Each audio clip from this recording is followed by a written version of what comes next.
क्या आपको पता है कि अभी कुछ समय पहले तक अगर आपको एक 7 सीटर ईवी चाहिए होती तो मार्केट में आपके पास बहुत ही लिमिटेड ऑप्शंस थे, हार्डली 1 या 2। लेकिन पिछले 1 साल में ये सेगमेंट बहुत ही तेजी से ग्रो हुआ है और ये है इस सेगमेंट की latest offering VinFast VF MPV7, जिसके बारे में इस वीडियो में मैं आपको बताऊंगा 5 ऐसी बातें जो कि काफी ज्यादा अच्छी है और 5 ऐसी बातें जो इतनी अच्छी नहीं लगी हमें और कुछ न्यूट्रल बातें भी। So stay tuned.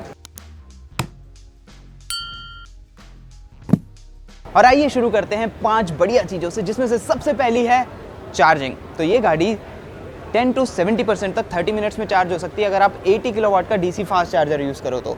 और सबसे इंपॉर्टेंट बात पब्लिक फास्ट चार्जिंग के साथ ये है कि विनफास्ट आपको 31 मार्च 2029 तक फ्री पब्लिक चार्जिंग प्रोवाइड करने वाला है। यस, आप इसको पब्लिक चार्जर्स में फ्री में चार्ज कर सकते हो। सेकंड चीज़ जो विनफास्ट MPV7 की आपको अच्छी लगेगी, इसकी वारंटी। तो इसमें विनफास्ट आपको 7 साल की वारंटी ऑफर कर रहे हैं, जिसमें से 7 साल की वारंटी आपको इसके गाड़ी पे तो मिलेगी, पेंट पे भी मिलेगी। 5 साल की वारंटी आपको मिलेगी इसके सस्पेंशन सिस्टम के ऊपर और 10 साल की वारंटी मिलेगी इसके बैटरी पैक के ऊपर। नाउ अगर बैटरी पैक की वारंटी लाइफ टाइम होती तो शायद बेटर होता। आप लोगों का क्या कहना है, let me know in the comment section. तीसरी चीज़ जो आपको विनफास्ट VF MPV7 की अच्छी लगेगी, इसका डिज़ाइन।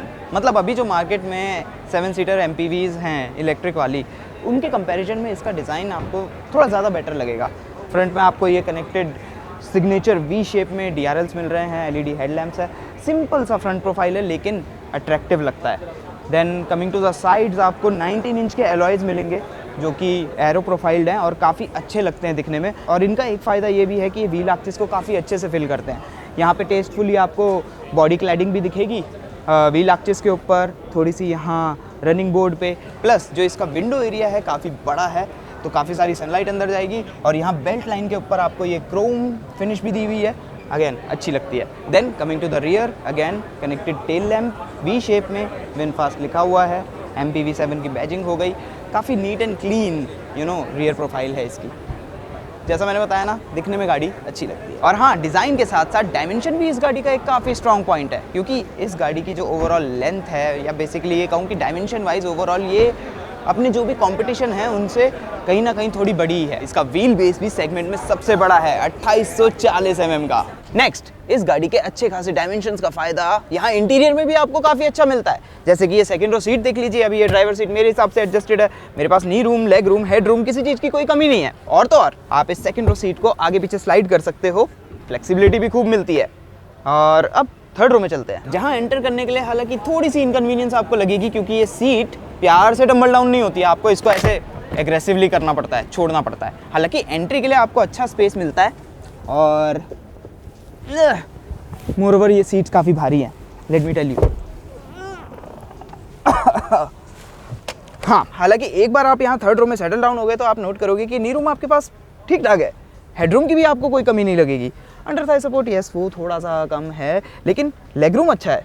तो ओवरऑल यहाँ पे दो अडल्ट बैठ करके ठीक ठाक लॉन्ग ट्रिप, मैं ये नहीं कहूँगा बहुत ज़्यादा लंबी trip, but let's say 100 kilometres तक की रोड ट्रिप आराम से कर लेंगे बिना किसी कंप्लेंट के। और इन सीट्स को आप रिक्लाइन भी कर सकते हो, आगे पीछे। अभी ये फुली रिक्लाइंड है और ऐसे अगर आप चाहो तो इसको थोड़ा सा अप्राइट कर सकते हो अपने हिसाब से, अगर आपको पीछे ज़्यादा सामान रखना है तो, या फिर रिक्लाइन करके आराम से बैठो।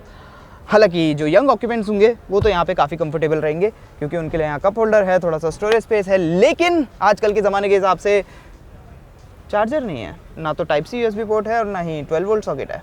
हालांकि एक अच्छी चीज़ है ये एयर वेंट्स, और इनको कंट्रोल करने के लिए आपको डेडिकेटेड बटन्स भी दिए हुए हैं यहाँ पे।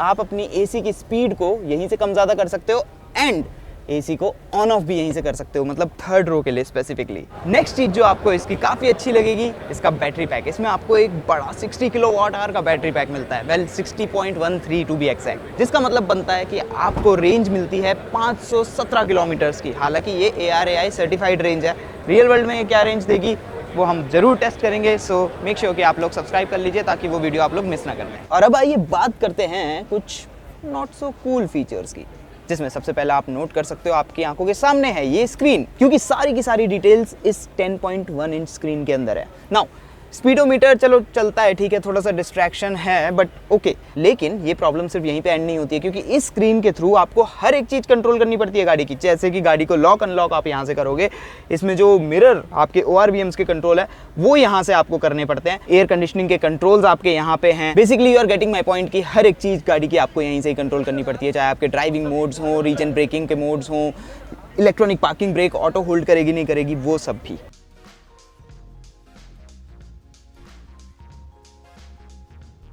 दूसरी बात जो आपको इतनी खास पसंद नहीं आएगी कि VF MPV7 में काफ़ी सारे फीचर्स आपको मिसिंग लगेंगे, स्पेशली इसके सेगमेंट के हिसाब से। वायरलेस चार्जर नहीं है आपके लिए, किसी तरह की सनरूफ नहीं है। हालांकि बहुत इंपॉर्टेंट, फ्रंट की दोनों ही सीट्स में आपको वेंटिलेशन नहीं मिलती, पावर्ड फीचर्स नहीं मिलते। नाउ ये एक ऐसी चीज़ है जो कि इस सेगमेंट के हिसाब से गाड़ी में होनी ही चाहिए थी, और बाकी और भी जो फीचर्स ये मिस आउट करती है आप इस लिस्ट में नोट कर सकते हो। Next not so cool feature है इसके सेफ्टी से रिलेटेड। तो बेसिकली ABS EBD आपको मिलता है, इवन जो इसका ब्रेकिंग सिस्टम है ना वो भी लेवल 2 ADAS रेडी है। तो कल को अगर विनफास्ट चाहे तो इसमें ADAS इंस्टॉल कर सकती है। Now these are some good things. लेकिन इसमें कैबिन में आपको सिर्फ 4 ही एयरबैग्स मिलते हैं। आजकल के हिसाब से जहाँ 6 एयरबैग स्टैंडर्ड हो गए हैं, 2 एयरबैग्स कम थोड़ा ज़्यादा लगता है ना। नेक्स्ट इसका ये IRVM जो देखने में अच्छा लग रहा है, फ्रेमलेस है, लेकिन ये आपको इल्यूजन देता है। आपको देखने में लगेगा कि ये ऑटो डिमिंग है, लेकिन नहीं, ये मैनुअल है। और ये चीज़ मैं फर्स्ट टाइम देख रहा हूँ किसी गाड़ी में। मतलब इट्स अ कूल कंसेप्ट। आपको क्या लगता है? नेक्स्ट चीज़ जो शायद आपको इतनी ज़्यादा पसंद नहीं आएगी विनफास्ट VF MPV7 में, इसके सीट्स की कुशनिंग।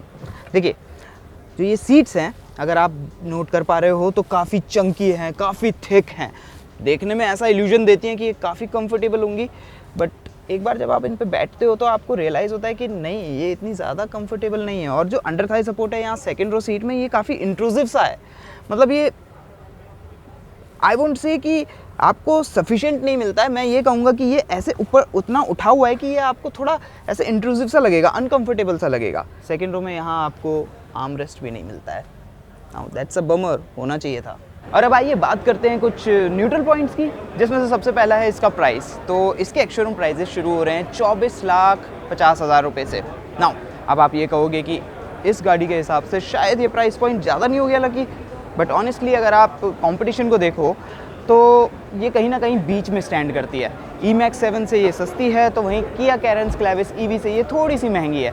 हालांकि अगर आप इसको कंपेयर करते हो top of the line variant से, तो उससे ये थोड़ी सी आपको सस्ती रहेगी। नेक्स्ट चीज़ जो आपको इसकी काफ़ी न्यूट्रल लगेगी, इसकी पावर एंड परफॉर्मेंस। तो 204 हॉर्स पावर डेवलप करती है, 280 न्यूटन मीटर्स का टॉर्क, 0 to 100 ये 10 सेकेंड्स के अंदर कर सकती है। जैसा मैंने बताया कि इसमें फीचर्स नहीं है, लेकिन अगर आप नोट करोगे तो इसका डिज़ाइन इवन दो खाली खाली है, लेकिन काफ़ी हद तक मिनिमलिस्ट है और दिखने में काफ़ी ठीक ठाक भी लगता है। ये जो आपके एयर वेंट्स के सराउंड में सिल्वर फिनिश दी है, ये अच्छी लगती है दिखने में। कप होल्डर्स के सराउंड भी आपको ये एल्यूमिनियम फिनिश मिल रही है, ये भी दिखने में अच्छी है।